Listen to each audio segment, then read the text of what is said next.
Okay, let me take this here. I gotta take out the phone. Oh, you even got it rolling for me. Hunter, you're ahead of the game. Okay, what one are we going to read first here? Big words for little people? Well, let's give Cheyenne her choice here tonight, and then tomorrow night you decide which one we're going to read first, okay? Okay, this is from Donna. They sent it to the husband, to the Sutphens, and it's from Donna. Anyway, it says, big words. These are great big words, and they're words that little kids should learn. And one of them is called compassion. It's a big word for little people. It's something to have that makes a little person big. It's a way of being and a way of showing that you care. Like, say, Mama was really tired, you know, like this. She's sitting here. She's been working very hard, and you see that Mama's really tired, and says, little girl, see? So That's me. Yeah, so Cheyenne saw Mommy was really tired, and so she said, oh, I'm going to get something for Mommy. And she ran over and she gets a glass of water and she takes it to Mommy. Or compassion is being extra kind to your friend when she's sad about something. And see, look at the friend's doggy got hurt. Look at that. See how the doggies got hurt? And the friend is crying. Little boy's going, oh, my doggy got hurt. And so the little friend is saying, it's okay. It's okay. You guys are both very compassionate. If Daddy's sad, you always say, it's okay, Daddy. Of course, Daddy's just playing when he's sad. But you guys will come over and go, it's okay. And you want to protect Daddy. Cheyenne wanted me to, the mean lawyer people that were getting after Daddy, Cheyenne said, I should go get the bow and arrow off the wall and get them. Oh, Willie has the arrow shooter. You can take the arrow and get them. Yeah, well, Cheyenne was going to watch out for Daddy. It says compassion is not calling people names even when someone else is. And compassion is being a friend when someone else needs one.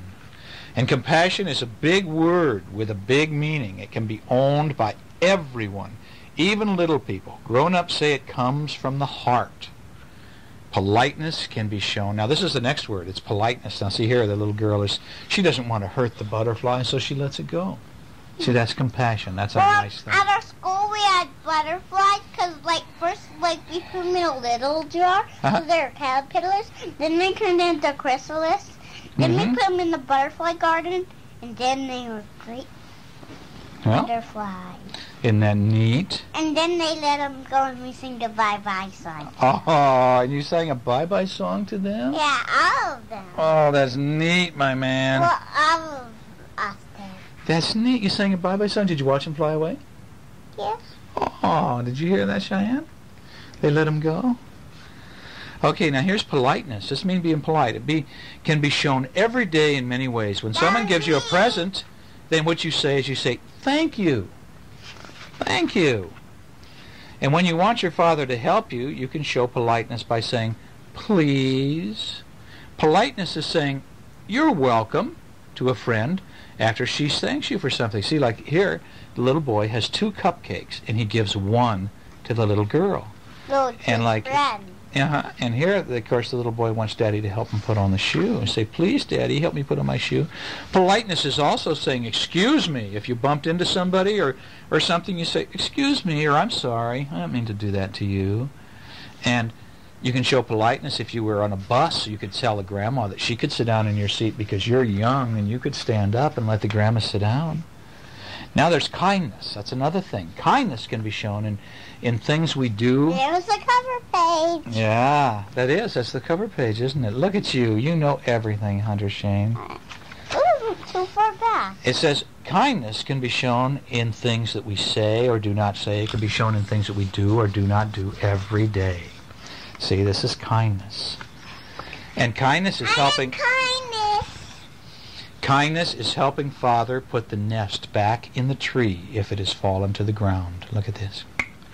And the tree, we have a nest somewhere up in our tree. Do we? Yeah. Let's see, that's helping it out. That's helping. Kindness is stopping to help a small person in trouble, even though you're in a big, big hurry. You stop anyway, and you go tie, tie, tie, tie. Kindness can be helpful. Can be helping someone on his tricycle if he takes a tumble.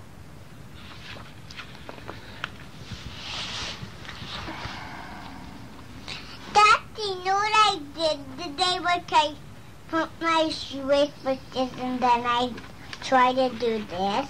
Uh-huh. And I tried to tie. Mm-hmm. Mm-hmm. Did you? Mm-hmm. No.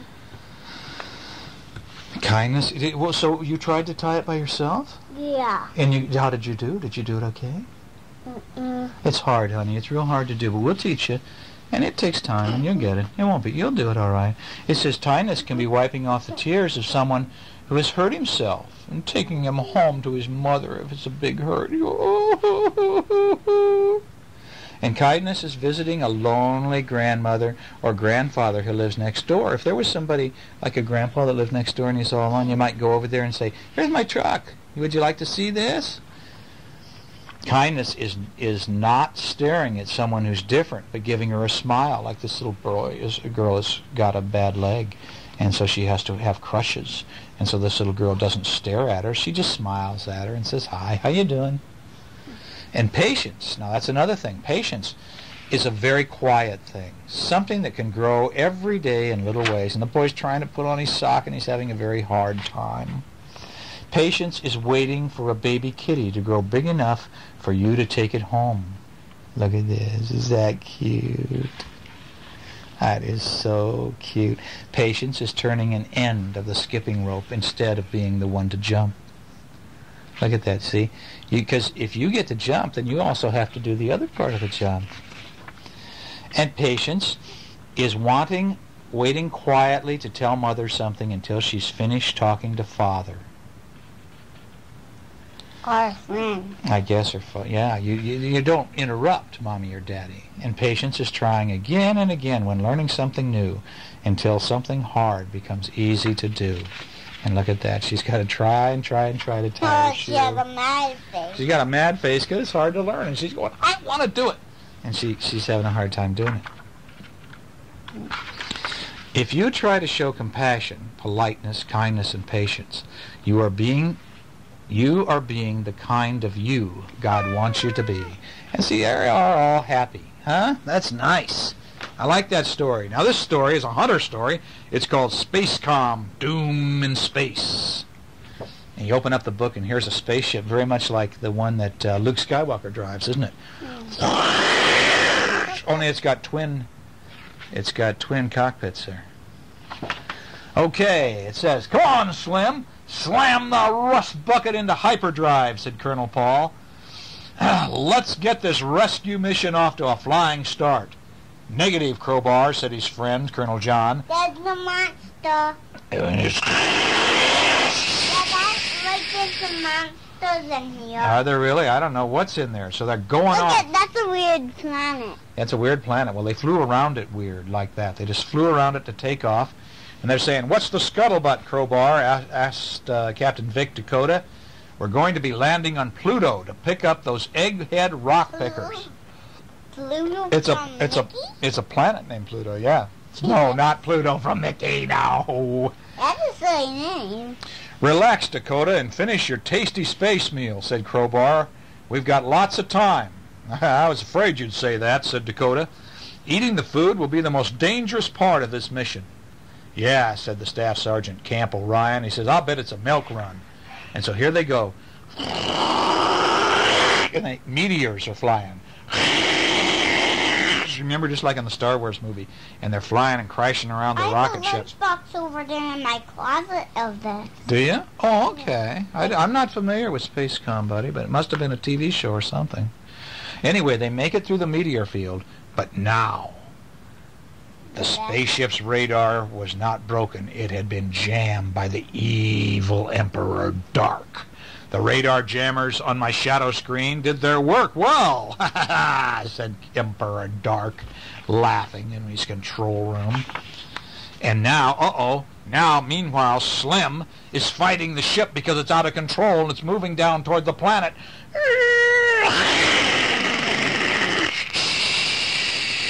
And it crashed on the planet Pluto. And so, they open the doors. "Knock off the jokes, Dakota," said Crowbar. "Make sure your laser's A-OK." And they open the doors and they take off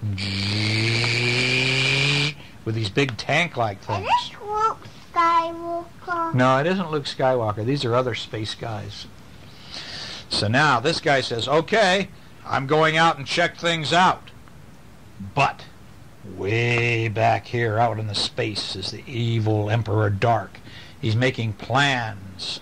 He wants to get the good guys. Now, here's the Pluto Archaeological Expedition. They're all in capsules. Remember how in Star Wars and how in Alien movie, they were all in those type of capsules? Yeah. And so, just as they're taking the people out, the bad guys come in their tanks.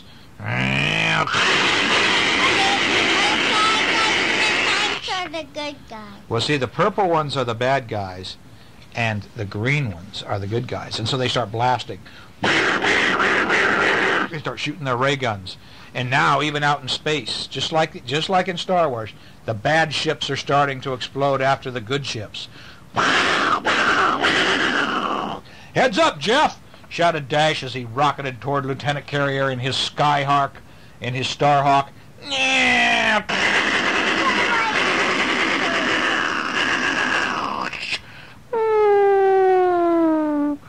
Not anymore, there isn't, said Dash. I'm pretty lucky to have you riding shotgun for me.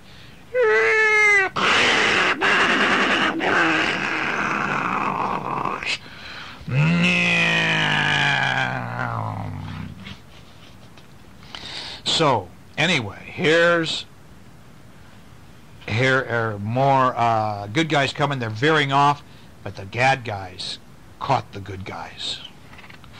It didn't do them any good. Well, which ones are the good guys? Well, like I said, the good guys were the names that I've been given. There's a whole bunch of different names. You know, Colonel Derringer is one of the good guys. Colonel Volander, Star Wing Commander. Which ones are they? These two right there, I guess. I don't know these guys that well. So they make the good guys get into the capsules. It's over for you, said Malveria. Now get into the cryogenic tubes. You're going to be my gift to Emperor Dark. He will love to brainwash you into becoming slaves. Oh no. And so now they have to get into the capsules. And they say, well, remind me to give you the cold shoulder. This guy's named Crowbar. Now, quickly, the cryogenic tubes were attached to the outside of Malvera's spaceship. And she took off for the Shadow Star. My victory will finally convince Emperor Dark to get rid of the General Volander. Huh? I want to tell you a secret. Well, let me finish the story first, okay? Bah! You're bluffing. You'll never do anything to endanger your friends, said Malvera. You're right, said Dash, but you forget that cryogenic tubes are indestructible. We can wreck your ship without harming the people in the tubes at all. But if we did that, they'd be scattered all over space. This is my deal. Release the tubes and I'll let you go. Otherwise, it's a deal, she said, because what this guy is saying, the good guy is saying over the TV screen, he is saying, if you don't release the tubes, I'm going to destroy your starship. And so she releases the tubes. Look.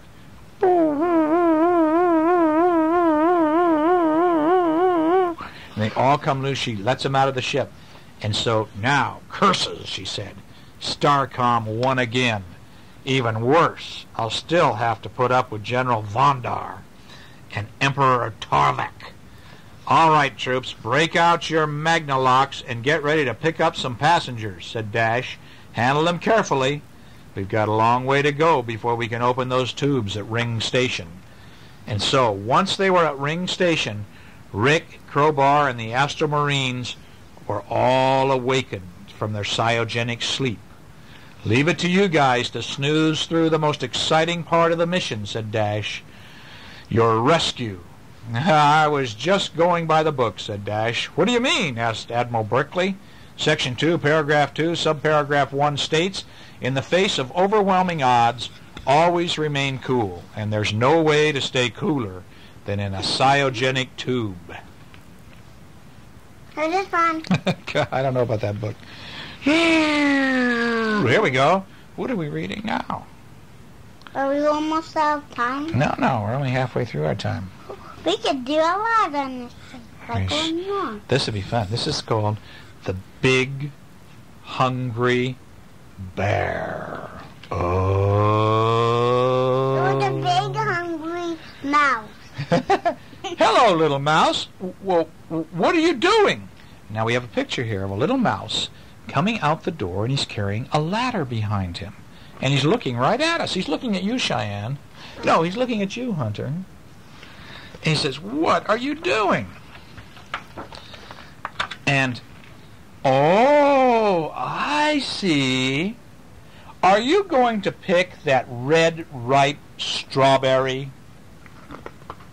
And look at him, he's smiling. Do you think he is? Mm-hmm. But little mouse, haven't you heard about the big, hungry bear? Now, what kind of a look is that on his face? A scared one.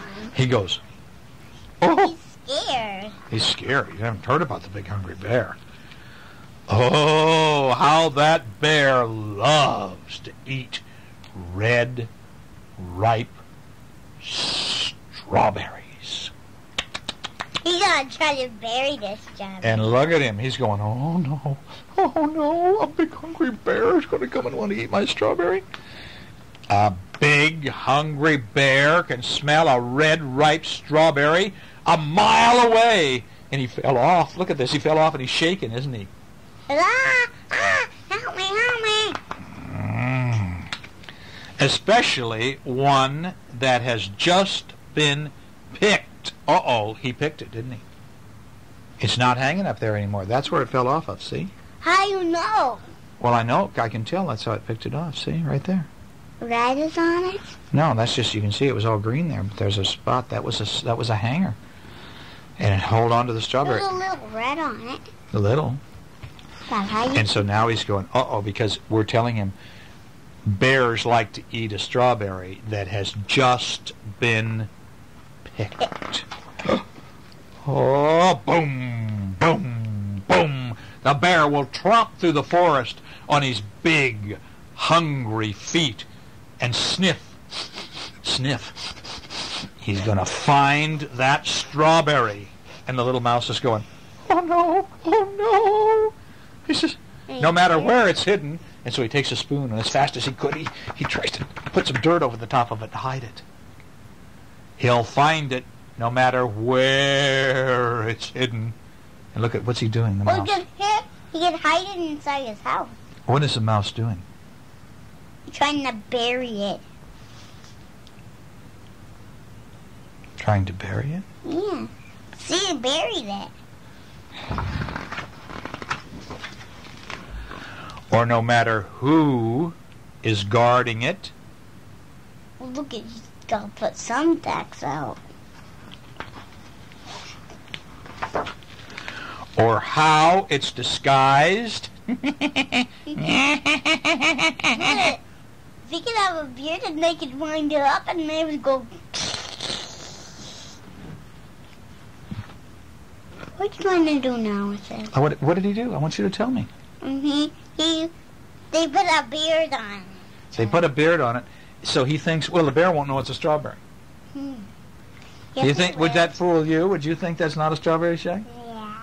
Would you think it's a strawberry, honey? I would think it was a strawberry. Well, look at the chains and the key. He decorated with that. Yeah, he could. But now, why did the mouse put on a disguise, too? Because he wanted to. What does he have here on his table to eat? Tea and cookies. Yeah, look, over here. He has tea and cookies.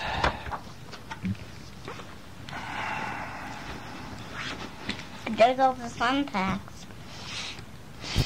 It says, quick, there's only one way in the whole wide world to save a red, ripe strawberry from a big, hungry bear. Now look he's got the strawberry underneath there, doesn't he? And he's hiding out. There's only one way. Cut it in two. And so what's he doing? I know what he's going to do. He's going to cut it in two. Look he's cut it into two. I know what he's going to do. He's going Share half of it with me. Okay, here, take your half, Shy. to... Okay, take a half. Now eat. Oh, my kids are eating it? I ate the mouse up, too. No, you didn't. And we'll both eat it all up, and then there won't be anything left for the bear. Look at the mouse. You go... That's the only place to hide it in his house. It's yet hide it in your tummy. Now, that's one big red ripe strawberry. It got his table all red. He sure did. But that's one big old strawberry that big old hungry bear will never, ever get because we ate it all up. Did you like yours? He made a hat. He made a hat out of part of it, the green part, didn't he? So anyway, did you guys like your strawberry? Yeah. Mine tasted really good. I ate part of it. Maybe still have time to put another one. You guys wanted to go tonight, and you wanted to go to where? Ooh, look at there's the shadow of the big bear. Sizzler. You like? Why do you guys like Sizzler? Because it's yummy. It's what? Because I like it because it has ice cream and marshmallow and pudding. Oh, really? They have marshmallows there for the ice cream. Are you kidding? Yeah, no. What? It's real. Why did you like Sizzler, Cheyenne? I love Sizzler because there was ice cream. So that's what you guys like so well, is the ice cream machine with the sprinkles and stuff, right? And Hunter had chocolate chips on his, and you had colored sprinkles. I would have marshmallows now. Next time you're going to have marshmallows, you could have colored sprinkles. You could have sprinkles and marshmallows. But you got to eat more of the regular food. Now, don't put your hands over my mouth, Shy, if you want me to talk. We're going to record a tape. No talk. You don't want me to talk? Okay. Okay, he's not talking. Well, I can't talk with a hand over my mouth. Yes, you can. Try talk. Cheyenne didn't want me to talk. Cheyenne got her hand over my mouth, so I can't talk. Now Hunter's got his hand over his mouth, so I can't talk. Now Cheyenne's got her hand over his mouth, so I can't talk. So I better turn off the tape. No! I'm putting another tape. We can still have time. No, we got to go to bed. It's so late. Look what we were up at the office so late tonight. Look at this. It's 10 o'clock. Here's a shot. No, I don't think you can hold that in and still record. It's after 10 o'clock, and you guys have got to go to bed. No, I'm not sleepy. Oh, you're sleepy. No. I can tell a sleepy boy. I can tell a sleepy girl. You've been yawning and closing your eyes the whole time I was reading to you. No, I was not just trying to go. Yeah, you were just kind of go like that, kind of getting comfortable and go night-night. Oh. Oh. Night. Because I thought the bear wasn't it. So I didn't see a bear. Yeah, I know. Anyway. I'm not tired. Well, here we go. Here we go to count down. 1, 2, 3, 4, 5, 6, 7, 8. Hunter's moving with his mouth, but he's not making numbers. 9. 1, 2, 3, 4, 10.